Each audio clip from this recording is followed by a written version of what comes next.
ابھی تو ان کے ہاتھ بندے ہوئے ہیں، بے بس ہیں، اور انہوں نے دعوے بہت بڑے کر دیے تھے. وہ کہہ رہے ہیں جو دعوے بڑے ہوئے ہیں اور جن کے ہاتھ بندے ہوئے ہیں انہی کے وزیر اب کیا مشورے دے رہے ہیں، اس پہ ایک نظر ڈال لیتے ہیں. فواد چودھری صاحب پلی بارگین کا کچھ وہ مشورہ دے رہے ہیں، کیا کہہ رہے ہیں سن لیتے ہیں، اس کے بعد اپنے پینل کی جانب دوبارہ آئیں گے. صحت کے اوپر کھیل کے اکاؤنٹیبلٹی رک جائے. اگر آپ سمجھتے ہیں لازماً باہر جانا ہے اور آپ کی صحت خراب ہے، پلی بارگین کی آپشن آپ کے پاس موجود ہے. ایک فراری کیمپ جو کھلا ہوا ہے لنڈن میں ایون فیلڈ اپارٹمنٹس میں، بلیک میل ہو رہے ہیں آپ کی وجہ سے، کیونکہ میڈیا جو ہے وہ کہتا ہے اتنا بڑا لیڈر ہے جناب اس کا علاج نہیں ہو رہا صحیح. سیاست کھیلنی ہے، وہ پی ایم ایل این کی اپنی چوائس ہے. عمر، جب ہم نے گفتگو آج شروع کی تھی تو ہم نے یہی کہا تھا کہ کہیں کوئی این آر او تو نہیں ہو رہا، اور اس کو غالباً ہم یہ سمجھے کہ شاید ہم عدلیہ کے حوالے سے کہہ رہے ہیں. ایسا کچھ بھی نہیں ہے. جب کچھ اس طرح کی گفتگو ہوتی ہے اور حکومتی کیمپ سے ہی ہوتی ہے کہ آپ پلی بارگن لے لیں، کیوں یہ بات کہنے کی ضرورت کیوں پیش آئی فواد چودھری صاحب کو، جنہوں نے پہلے بہت ہارڈ سٹانس لیا ہوا تھا اور اب پلی بارگن کی بات کر رہے ہیں؟ دیکھیں، ایک طرف ہوتی ہے لوٹی دولت، ایک طرف ہوتی ہے کرپشن، ایک طرف ہوتی ہے بہت سارے بیان بازی بھی ہوتی ہے پالیٹکس، لیکن ہم یہ بھی نہیں بھول سکتے کہ سیاست کا بھی اس میں اس کی مداخلت ہوتی ہے. اب آپ دیکھ رہے ہیں کہ ان کے اپنے اتحادی، ان کے اپنے وزیر شیخ رشید صاحب، ان کا کل میں نے انٹرویو کیا تھا اور پرسوں انہوں نے پریس کانفرنس کی تھی. انہوں نے کیا کہا تھا؟ انہوں نے کہا تھا کہ شہباز شریف کو انہوں نے خود وہ موجود تھے جب شہباز شریف بارگن کر رہے تھے، آگے وہ بولنا نہیں چاہ رہے تھے. اب جب گفتگو ہو ہی رہی ہے اور انہوں نے کیا کہا تھا سن لیتے ہیں، اس پہ پھر بات کرتے ہیں. میں کسی پہ الزام نہیں لگاتا. میں شہباز شریف ٹی وی پہ آ جائے آن اوتھ کہوں گا کہ میں نے اس کو این آر او مانگتے سنا ہے، دیکھا ہے. سے زیادہ کچھ نہیں کہوں گا. میرے اپنے پاؤں جلتے ہیں اس پہ. میں نہ نواز شریف پہ الزام لگاتا ہوں نہ بلاول پہ لگاتا ہوں. جی عمبر، تو یہ کچھ گفتگو ہوئی تھی، آپ کنٹینیو کیجئے. یہ کتنی بڑی بالکل آپ نے سنا بھی دیا، سب بالکل دیکھیں سنا بھی دیا. دوسری جانب آپ یہ بھی دیکھ لیں کہ جس طرح سے مسلم لیگ نواز کے مختلف جو رہنما تھے، جو بہت متحرک ہوتے تھے، جو بہت کچھ کہتے تھے جب میاں نواز شریف کو نااہل قرار دیا گیا تھا، وہ کس طرح سے آہستہ آہستہ خاموشی، خود میاں نواز شریف کی خاموشی. ہمیں یہ بھی معلوم ہے کہ دو کیمپس بھی موجود ہیں، ایک جو مزاحمتی سیاست کو پسند کرتے ہیں، ایک جو مفاہمتی سیاست کو پسند کر سکتے ہیں. اس میں خواجہ آصف کو بھی آپ دیکھ لیں، آپ شاہد خاقان عباسی کو بھی دیکھ لیں. خاموشی تو اختیار کی ہوئی ہے، اور ابھی تک تو اسلام آباد میں تو یہی بات ہو رہی ہے کہ وہ خاموشی کچھ شاید کام آ گئی ہے. اگر اس دن جب سماعت بھی ہوئی تھی تب بھی جب آپ پوچھیں جو لوگ وہاں موجود تھے ان کا یہی کہنا ہے کہ لگ رہا تھا کہ سختی ہونے والی ہے، لیکن پھر کمپرومائز نکالا گیا. اور اس سے پہلے بھی اسلام آباد میں بات ہو رہی تھی کہ ایسا ہی لگ رہا ہے کہ کچھ عارضی قسم کی ضمانت ہو سکتی ہے، اور یہ ہوتا ہے سیاسی دباؤ. اب میں آگے مزید نہیں کہنا چاہتی، ہم کہتے تو ہیں ظاہر ہے، نہ شیخ رشید صاحب آگے مزید کہنا چاہتے ہیں، لیکن یہ بات اسلام آباد میں تو موجود ہے کہ کچھ کمپرومائز، کچھ بات ہو رہی تھی. اچھا، تو علی صاحب آپ نے بھی سنی یہ گفتگو بھی سنی. بڑی زیادتی ہے فیصل. میں آپ کو کاٹ رہا ہوں، بٹ یقین کریں I couldn't stop commenting on it. میرے پروگرام میں شیخ رشید صاحب وزیر موصوف آ کے کہہ گئے کہ میں نے ایس ایم ایس دیکھے ہیں، میں نے شہباز شریف صاحب کے ایس ایم ایس دیکھے ہیں، این آر او مانگ رہے تھے، منتیں کر رہے تھے. میں نے پوچھا کس کو میسج کر رہے تھے، انہوں نے آپ خان صاحب ان کو بلائیں. خان صاحب کہتے ہیں میں کسی کو نہیں چھوڑوں گا، ان کو بلائیں، ان سے پوچھیں. آپ نے وہ ایس ایم ایس دیکھے ہیں جس میں این آر او مانگ رہے ہیں شہباز صاحب. لیکن علی میں یہاں میں آپ سے سوال کرنا چاہوں گی، کس کو بلائیں، کس کو بلائیں علی؟ ایگزیکٹلی، تو آپ یہ بتائیں نا کہ وزیر ان کے ہیں، بہت قریب ہیں شیخ رشید صاحب ان کے، تو کس کو بلائیں؟ شیخ رشید کو بلائیں. عمر عمران خان شیخ رشید کو بلائیں، ان سے پوچھیں کہ آپ نے کس کے پاس این آر او مانگتے دیکھا شہباز شریف کو، کس کے موبائل پہ میسیجز دیکھے، شہباز شریف صاحب کس سے رابطے میں ہیں، کیونکہ جب سے شیخ رشید صاحب نے این آر او کا شروع کیا اور ریلیف مل رہا ہے ان کو. ابھی نہیں کی، یہ کافی دیر سے ڈیل. مجھے یہ بات سمجھ نہیں آ رہی ہے کہ ہم سب لوگ نواز شریف کے پیچھے کیوں پڑ گئے ہیں. اس پاکستان میں 90% لوگ کرپٹ ہیں، اس حکومت میں بھی کرپٹ وزیر لوگ ہیں، ہمیں صرف نواز شریف ہی کیوں نظر آتے ہیں؟ بات یہ ہے ایک شخص 3 مرتبہ وزیر اعظم رہ چکا ہے، 1.25 کروڑ لوگوں نے اس کو ووٹ دیا ہے. اگر اس کے ساتھ کوئی نرمی برتی بھی جا رہی ہے تو یہ دانشمندانہ بات ہے. آپ پورے ملک کو ایک سیاسی بحران میں مبتلا نہیں کر سکتے ایسے وقت میں جب افغانستان میں آپ پھنسے ہوئے ہیں, انڈیا آپ کے سر پہ بیٹھا ہوا ہے, آپ کی معیشت تباہ و برباد ہو چکی ہے. ایسے وقت میں آپ ایک سیاسی بحران کیسے پیدا کر دیں؟ اگر آپ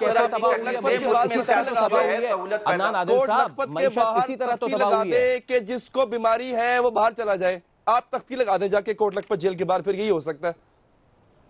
اب علی صاحب مجھے بتائیں کہ پھر اس کو کس طرح, کیونکہ وہ کہہ رہے ہیں, عدنان علی صاحب کہہ رہے ہیں کہ نرمی جو برتی ہے, مطلب کیا ایسا ہونا چاہیے تھا؟ اور اگر وہی والی بات ہے, یہ دانشمندی کا فیصلہ ہے, دانشمندی کا فیصلہ. علی صاحب آپ کمنٹ کریں. نواز شریف نے بھی دانشمندی دکھائی ہے خاموش ہو کر, کیونکہ اگر وہ ریاستی اداروں کے خلاف مہم چلاتے رہتے تو ملک ڈی اسٹیبلائز ہوتا.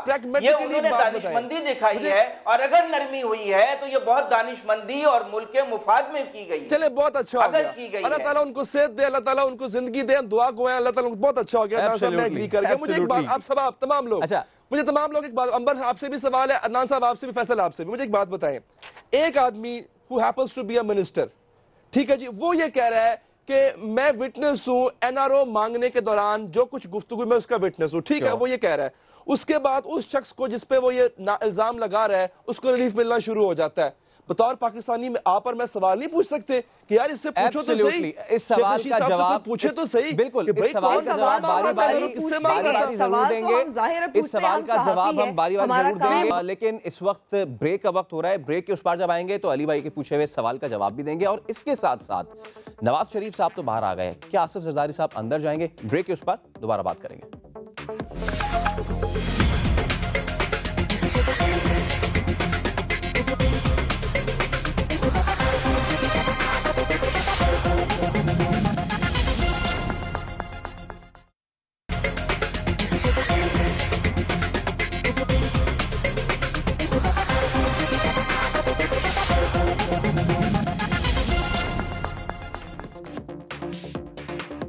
Welcome back. بریک پہ جانے سے قبل علی حیدر صاحب نے ایک سوال پوچھا تھا, اور امبر آپ نے کمنٹ کرنا شروع کر دیا تھا. میں چاہتا ہوں کہ آپ دوبارہ سے کنٹینیو کریں. جی بالکل, علی حیدر صاحب کا سوال یہ تھا کہ کون دے رہا ہے. اب ہم بھی یہی سوال پوچھتے ہیں جب وزیر اعظم عمران خان کہتے ہیں کہ میں این آر او نہیں دوں گا, تو یہ بھی ان سے بھی سوال پوچھا جاتا ہے. ہم بطور صحافی یہ سوال کر سکتے ہیں, اور میرے خیال میں ہم سب کو پتہ ہے اس کا جواب بھی کیا ہے, لیکن ہم کھل کر بات نہیں کرنا چاہتے. بس میں تو اتنا ہی کہوں گی. اوکے, عدنان عادل صاحب آپ جواب دیں گے, کون دیتا ہے این آر او؟ دیکھیے, جو N R O general Musharraf کے دور میں ہوا تھا وہ تو امریکہ نے بروکر کیا تھا بے نظیر اور جنرل مشرف کے ساتھ مل کر, اور وہ تو ایک آرڈیننس کی شکل میں آیا تھا. این آر او کا مطلب ہوتا ہے نیشنل ریکنسیلیشن آرڈیننس, یعنی ایک لا بنا دیا گیا تھا کہ یہ کیسز جو ہیں ان کو ختم کیا جائے گا. اس سے ایم کیو ایم نے بھی فائدہ اٹھایا, تناظر میں بتایا نا عدنان صاحب, پیپلز پارٹی نے بھی اٹھایا. اب یہ جو این آر او ہے نا, یہ بات غلط ہے. میں سمجھتا ہوں کہ ان کے ساتھ سپریم کورٹ نے قدر نرمی کا مظاہرہ کیا ہے اور بہت دانشمندانہ فیصلہ کیا ہے. اس سے ملک میں سٹیبلٹی آئے گی. ہم نے دیکھا کہ سپریم کورٹ نے ایک elected prime minister Zulfiqar Ali Bhutto کو پھانسی چڑھایا. اس کا نتیجہ کیا نکلا؟ آج تک سندھ جو ہے وہ اس کے حالات جو ہیں وہ ٹھیک نہیں ہو سکے. اس کی جو پاکستان میں اس کے ساتھ وفاق کے ساتھ تعلقات ہیں ان میں خرابی پیدا ہوئی. آپ کی نظر میں تو یہ دانشمندانہ فیصلہ, لیکن یہ این آر او کا یہ سارا معاملہ دیا کس نے یا کس سے دیا ہوگا؟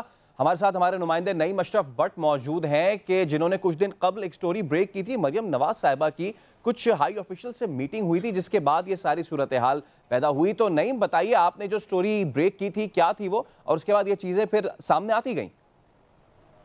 جی بالکل فیصل, اس میں اہم بات یہ تھی, 7 مارچ کو ہم نے یہ سٹوری دی تھی, اور اس میں یہی تھا کہ مریم نواز جو کہ کچھ عرصہ پہلے تک ایک بیانیہ لے کر چلی تھیں خلائی مخلوق کے خلاف, اور یہ وہی خلائی مخلوق ہے جن سے پھر 7 مارچ کو جو ہم نے سٹوری دی کہ مریم نواز نے اسلام آباد میں خفیہ ملاقاتیں کی.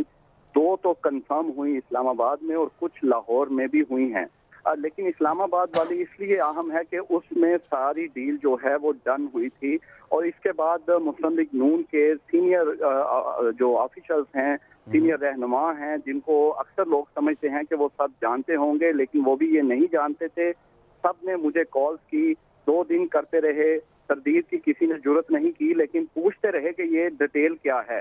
کچھ نے اس میں بعد میں آف دی ریکارڈ کہا نہیں یہ غلط ہے, وہ ہمیں تو کوئی ریلیف نظر نہیں آ رہا، لیکن کچھ ہی دنوں بعد جب انہیں یقین ہو گیا، ابھی سپریم کورٹ کا فیصلہ نہیں آیا تھا، انہیں یقین ہو گیا کہ یہ بات ٹھیک ہے، اور پھر مجھ سے مزید ڈیٹیل بھی وہ لیتے رہے۔ ہوا یہ تھا ان ملاقاتوں میں 3 اہم شخصیات نے اہم رول ادا کیا تھا، جن میں سابق وزیر اعظم شاہد حقان نواسی، سابق گورنر سندھ محمد زبیر اور ایک ان کے قریبی عزیز ہیں چودھری منیر۔ ان تینوں نے اس ڈیل میں اہم کردار ادا کیا تھا اور انہوں نے ہی کروائی تھی۔ کچھ 2-3 لوگ اور بھی تھے۔ آج ایک اہم بات میں اس میں آپ کو ایڈ کر دوں جو اس دن نہیں ہوئی تھی، اور وہ یہ تھی کہ بڑی ہی یہ مزاحیہ بات بھی ہے کہ 3 لوگ اور تھے جن کے میں نام اس وقت نہیں لوں گا، لیکن ان تینوں کو بھی جب میاں صاحب نے کہا، کیونکہ وہ جانتے تھے کہ ان کی مقتدر حلقوں سے اچھے تعلقات ہیں، ان تینوں کو کہا تو جب وہ تینوں لوگ علیحدہ علیحدہ سے گئے مقتدر حلقوں کے جو اعلیٰ ہیں شخصیات ان کے پاس، تو انہوں نے آگے سے کہا کہ میاں صاحب کو پہلے پوچھیں کہ وہ کس سے ہم نے فائنل ڈیل کرنی ہے، کیونکہ 3 لوگ تو پہلے بھی ہم سے یہ بات کر چکے ہیں، جن میں شاہد حقان نواسی تھے، محمد زبیر اور چودھری منیر تھے۔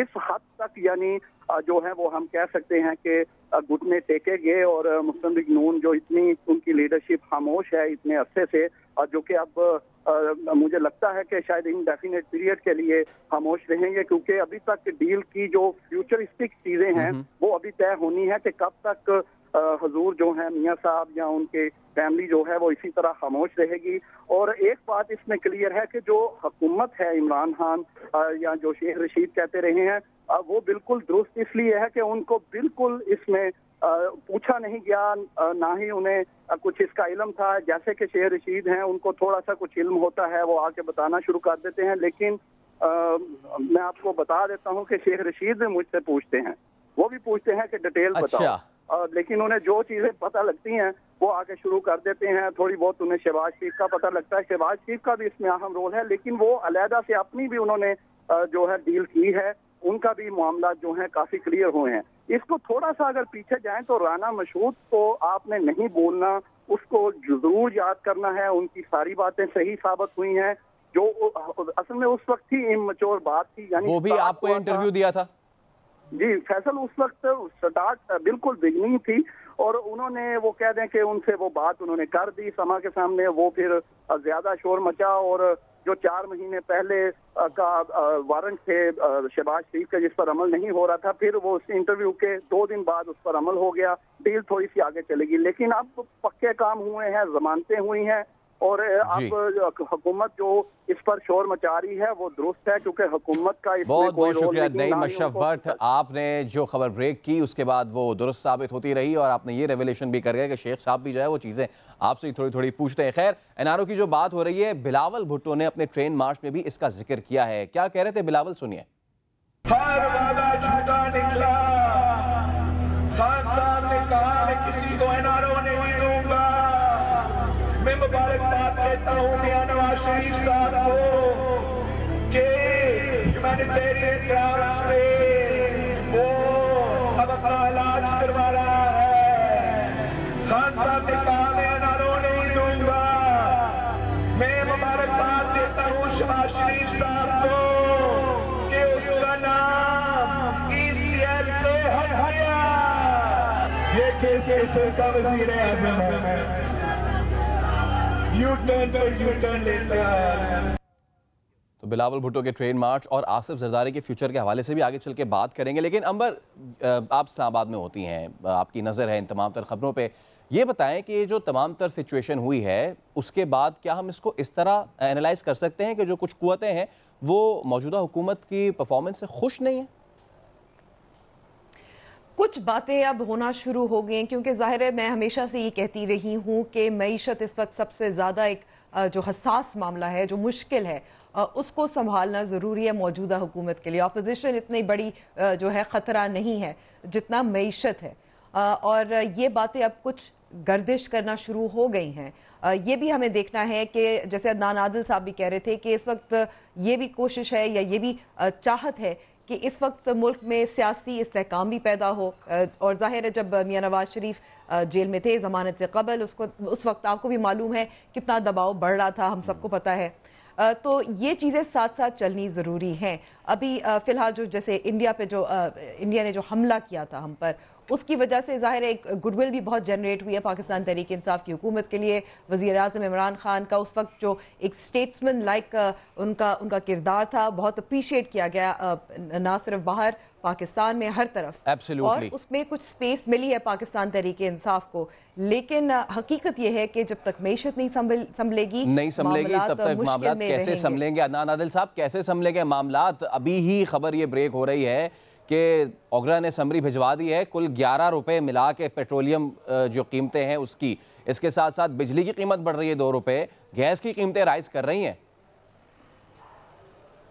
یہ تو ساری دنیا میں بڑھتی ہیں، کوئی پاکستان اکیلا ملک تھوڑی ہے. آپ انڈیا سے کمپیئر کریں، بنگلہ دیش سے کمپیئر کریں تو شاید پاکستان میں پیٹرولیم کی قیمت جو ہے پیٹرول کی وہ کم ہوگی. بات یہ ہے کہ حکومت چلانا ہے، لوگوں سے ٹیکس بھی لینا ہے، جتنا عادل صاحب آپ کا اس مہینے کا گیس کا بل کتنا آیا ہے؟ آپ کا اس مہینے کا گیس کا بل کتنا آیا ہے؟ میرا 3000 روپے کے قریب آیا ہے. 3000 روپے کے قریب آیا ہے. پرانے پاکستان میں کتنا آتا تھا اور پرانے پاکستان میں کتنا آتا تھا؟ پرانے پاکستان میں بھی اتنا ہی آتا تھا، کوئی 400-500 کا 300 کا فرق ہے، اس سے زیادہ فرق نہیں.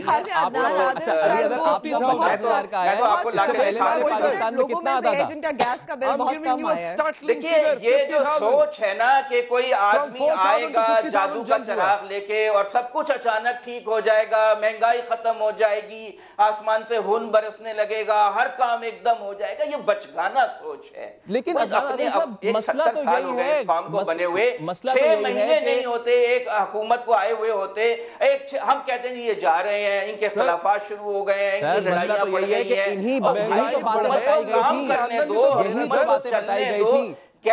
اگر آپ کو یاد ہوگا کہ یہی ساری چیزیں بتائی گئی تھی کہ مسایہ کے طور پہ عمران خان آئیں گے اور ساری چیزیں with one whip ساری چیزیں ٹھیک ہو جائیں گی. وہ فیصل مجھے ایک لمحہ دیجیے گا، میں بڑی دیر سے اس میں یقین کرتے ہیں، وہ بہت بے وقوف لوگ ہوتے ہیں جو سیاستدانوں کی ہر بات میں یقین کرتے ہیں. اس کا مطلب تو ووٹر بے وقوف ہے عدنان عادل صاحب، اس کا مطلب تو ووٹر بے وقوف ہے، اس کا مطلب تو پی ٹی آئی کو جس نے ووٹ دیا وہ سب بے وقوف ہے. اب اپوزیشن ہے وہ عمران خان پہ تنقید کر رہی ہے، عمران خان اس وقت حکومت پہ تنقید کرتے تھے، یہ تو ہوتا ہی ہے. مسئلہ یہ ہے کہ آپ میچورٹی کے ساتھ دیکھیں کہ حکومت کو چلانا، ملک کو چلانا کوئی بچوں کا کھیل نہیں ہے. بالکل ٹھیک ہے، ہم عزت مآب حکومت کو کرٹیسائز نہیں کرتے ہیں، حالانکہ جب یہ پاور میں آئے تو انہوں نے اسد عمر صاحب نے کہا ارے یہ کیا ہوا، ہمیں تو پتہ ہی نہیں تھا اتنا قرض لیا ہوا پچھلی حکومت میں، یعنی ہوم ورک نام کی چیز نہیں تھی. ٹھیک ہے، مہنگائی کرنا ان کی مجبوری تھی. آپ مجھے بتائیں اس وقت عصر حاضر میں سب سے زیادہ ان امپلائمنٹ، تاریخ کی ان امپلائمنٹ ہوئی ہے کہ نہیں ہوئی؟ مہنگائی بڑھتی، لوگوں کی آمدن بھی تو ساتھ ساتھ بڑھتی نا سر. سیکٹرز کتنے ہیں جہاں پر ڈاؤن سائزنگ ہوئی ہے، جہاں پہ 7 مہینے میں کون سا دنیا کا ایسا لیڈر ہے جو ان امپلائمنٹ ختم کر سکتا ہے؟ کوئی دنیا کی تاریخ سے مجھے نہیں ختم کرے، پر جتنی تھی وہاں تو رہنے دیتا. لیڈر نے 7 مہینے میں ان امپلائمنٹ ختم کر دی، مہنگائی زیرو کر دی. او بھائی اس کو ان امپلائمنٹ زیرو نہیں ہو سکتی، پالیسی کو زیرو نہیں ہو سکتی، پر یہاں بڑی ہے سر. ڈونلڈ ٹرمپ جس کو اتنا اعتراض کا اشارہ بناتے ہیں، اس نے ہائیسٹ امپلائمنٹ ریٹ ہے، اس پہ امپلیمنٹ ہوگا 2-3 سال لگتے ہیں اس کا رزلٹ نکلنے. ٹھیک ہے عدنان عادل صاحب، اگر آپ مجھے الاؤ کریں میں امبر صاحبہ سے میں سوال کروں. امبر صاحبہ، پھر یہ جو ساری چیزیں یہ جو پرائس ہائیک جا رہی ہے، پیٹرولیم کی پرائسز اوپر جا رہی ہیں، گیس کی پرائسز اوپر جا رہی ہیں، معیشت جو ہے اس کا یہ حال ہو رہا ہے، کیا یہی وہ ایک کی فیکٹر تو نہیں کہ جس کی وجہ سے کچھ قوتیں جو ہیں وہ ناراض ہیں، وہ ڈس سیٹسفائیڈ ہیں موجودہ حکومت سے، اور پھر وہ جو ہے مریم کی ملاقات پھر اسی سلسلے میں ہوئی؟ دیکھیں میں پہلے بھی کہہ چکی ہوں کہ معیشت بہت ایک ٹپنگ پوائنٹ ہو سکتا ہے اور کنسرن اور تحفظات ضرور ہیں. میں یہ بھی کہوں گی کہ جو ٹیکس ریونیو، جو ٹیکس کلیکشن ہے وہ بہت بری رہی ہے اس دوران، یہ جو موجودہ حکومت کے دوران. اگر آپ کمپیئر کریں جو ایف بی آر کے جو ریسنٹلی جو اعداد و شمار بھی ریلیز کیے تھے اس کے مطابق کافی ٹیکس کلیکشن اچھی نہیں رہی تھی، تو یہ بھی وجہ ہو سکتی ہے. لیکن میں یہ بھی کہوں گی کہ عدنان عادل صاحب ایک بات ضرور صحیح کہہ رہے ہیں کہ وقت تو لگتا ہے، لیکن ساتھ ساتھ اگر آپ کو لگتا ہے کہ کیا ڈائریکشن ٹھیک ہے، کیونکہ ہم یہی انتظار کر رہے ہیں نا کہ 6 ماہ گزر گئے، 3 ماہ گزر گئے، 100 دن گزر گئے، کیا سمت جو ہے وہ درست ہے یا نہیں ہے، وہ فی الحال ابھی نظر نہیں آ رہا. ہم انحصار ابھی فی الحال کر رہے ہیں، جو دوست ممالک ہمیں دیتے ہیں، تھوڑا سا ہمارا اسپیس، فسکل اسپیس ہمیں مل جاتا ہے. اصل میں تو ٹیکس جو کلیکشن ہے اس کو ظاہر بہتر بنانا ہے. اب میں آپ کو مثال دیتی ہوں گیس کی قیمتوں کے. عدنان عادل صاحب تو بہت فارچونیٹ ہے کہ ان کا گیس کا بل زیادہ نہیں آئے, لیکن میں بہت سارے ایسے لوگوں کو جانتی ہوں جن کی تنخواہ سے زیادہ ان کے گیس کے بل آئے ہیں. ان کو کہا گیا کہ وہ قسطوں میں دے سکتے ہیں, وہ بھی ٹھیک طرح سے ان کا معاملہ حل نہیں ہو پایا. اور جو پیٹرولیم کے وزیر غلام سرور خان صاحب, میرے پروگرام پہ انہوں نے بالکل ایک جس کو کہہ سکتے ہیں تسلیم کیا کہ جو سلیبز میں اضافہ کیا تھا اکتوبر میں وہ غلط تھا, جس کی وجہ سے لوگوں کو مشکلات کا سامنا. اصل آپ کے سوال کا ایک مختصر سا جواب ہے میرے پاس. اچھا علی صاحب, جب بھی آپ کوئی سوال پوچھنے چلے آتے ہیں نا تو بریک کا ٹائم آ جاتا ہے, تو اس کو پلیز ہولڈ کریں تاکہ ہم بریک لیں, کیونکہ اس سیگمنٹ میں تو ہم نے یہ بات, مریم صاحبہ نے کچھ ملاقاتیں کی, کچھ ڈیل ہو گئی, جس کے بعد صورتحال یہ بنی کہ نواز شریف صاحب باہر آ گئے. اب آصف زرداری بریک کے اس پر جب ہم حاضر ہوں گے تو بات کریں گے کہ آصف زرداری اندر جانے والے ہیں. آصف صاحب کے لیے کون کرے گا, بریک کے اس پر بات کریں گے.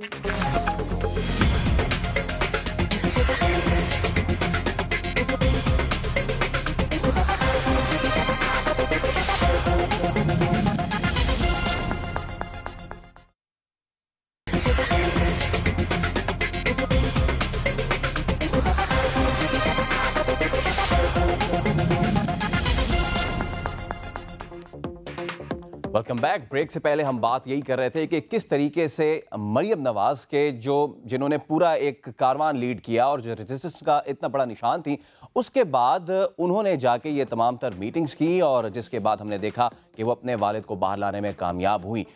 لیکن اب سوال یہ پیش آتا ہے کہ آصف علی زرداری اور بلاول بھٹو کے جو کیسز بھی بھگت رہے ہیں, پیشہ بھی نمٹ رہے ہیں, ان کے لیے ڈیل کون کرے گا.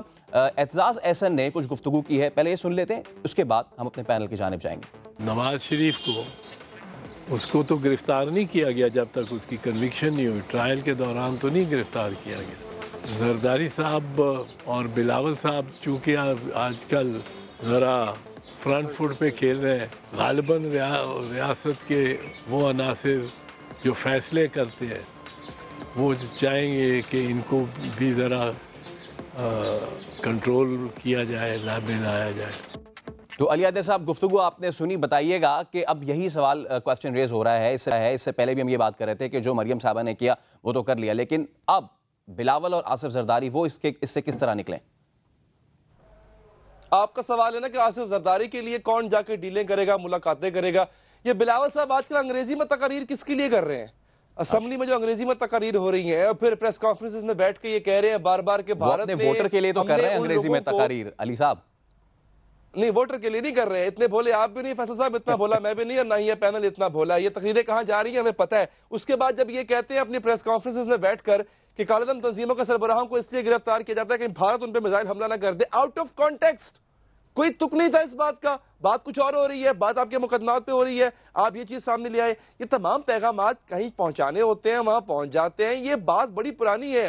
ایک آپ کو یاد ہوگا ملاقات ہوئی تھی, محترمہ بی بی شہید کی ملاقات ہوئی تھی ایک بہت بڑے آدمی سے, اور اس دوران بھی انہوں نے یہی یقین دلایا تھا کہ ہم موضوع ترین آپ کے لیے قیادت ہوں گے, سیاسی قیادت ہوں گے پاکستان میں. تو یہ پیغام رسانی بھی اس ممکنہ طور پہ جو ڈیل جس کی آپ بات کریں نا جی, یہ اس کا حصہ ہوتا ہے. اچھا اگلی بات جو آپ نے کہا تھا نا پہلے کہ عمران خان کو جو مہنگائی کا اس وقت جن قابو نہیں کر پا رہے, مقتدر حلقے بھی پریشان ہیں, میں ہلکا سا اس کا ایک آنسر دے دوں. آپ کو یاد ہوگا پچھلے دنوں ایک ملاقات ہوئی ہے جس میں تینوں آپ کی پاک بحریہ, پاک فضائیہ, پاک آرمی کے دو بڑے ٹاپ براس جو ہے اس نے ملاقات کی تھی عمران خان صاحب سے جا کے. وہ تصویر بھی آپ کو یاد ہوگا, ہمارے باقی یہاں پہ مہمانوں کو بھی. عمران خان سینٹر میں بیٹھے ہیں, سارے جنرل جو ہے وہ ان کے ارد گرد بیٹھے ہوئے ہیں. اس ملاقات میں یہی باتیں کی گئی تھی. اس ملاقات میں انہی تحفظات کا اظہار کیا گیا تھا عمران خان صاحب سے کہ اکانومی سنبھالیں, آپ کب تک یہ راگ الاپتے رہیں گے, کسی کو نہیں چھوڑوں گا, تمہیں نہیں چھوڑوں گا.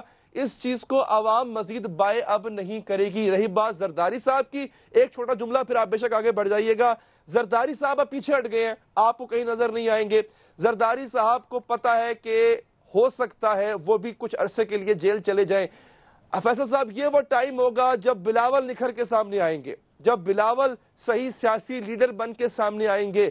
یہ قربانی دینے کے لیے آصف زرداری فی الحال تیار ہے. اوکے, تو بلاول والی بات جو ہے امبر, کیا آپ اس سے اگری کرتے, کیونکہ جس پریس کانفرنس کی بات ہو رہی تھی اس سے پہلے اس میں غالباً آپ بھی موجود تھیں؟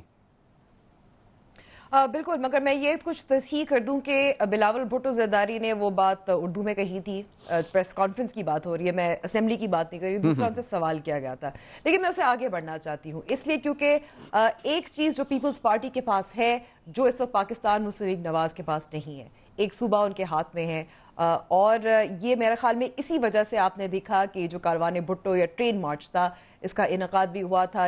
یہ ایک طرح سے کہہ سکتے ہیں کہ سیاسی درجہ حرارت اس وقت ٹیسٹ کیا جا رہا ہے، پانی دیکھا جا رہا ہے کہ کتنا زیادہ ہے.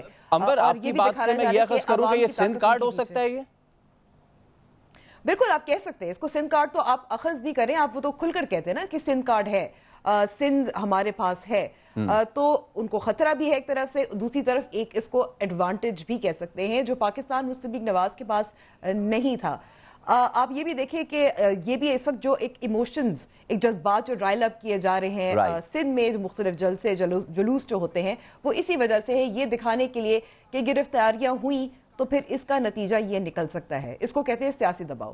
بالکل. تو عدنان صاحب، یہ جو سیاسی دباؤ یا سندھ کارڈ ہے، کیا یہ کھیلا جا رہا ہے یا پھر کھیلنے جا رہے ہیں؟ خواجہ سعد رفیق نے اسمبلی کے فلور پہ کہا تھا زرداری کو گرفتار کرو گے تو حالات خراب ہوں گے. نہیں، میرا نہیں خیال ہے کہ ان کے پاس وہ کوشش کر رہے ہیں کہ سندھ کے عوام کو جذباتی بنانے کی کہ سندھ کے ساتھ زیادتی ہو رہی ہے، پانی نہیں دیا جا رہا، پیسے نہیں دیے جا رہے. اور سندھ کے عوام جو ہیں ان کی کارکردگی دیکھ چکے ہیں، انہیں پتہ ہے کہ انہوں نے کتنی لوٹ مار کی ہے، عوام غریب سے غریب ہوئے ہیں اور زرداری خاندان جو ہے ارب سے ارب پتی کھرب پتی ہوتا گیا ہے. عدنان صاحب، جتنی بھی لوٹ مار کریں، الیکشن سے پہلے بھی آپ موجود تھے ہمارے ساتھ اور الیکشن کے بعد بھی موجود ہیں، جتنی بھی لوٹ مار کریں ووٹ تو وہی جاتا ہے. حل ہونے کے بعد ملا ہے. زرداری کو بھی اگر کوئی ریلیف ملے گا تو پہلے انہیں مقدمات بھگتنے پڑیں گے، مقدمات میں کنوکشن اگر ہوتی ہے وہ فیس کرنی پڑے گی.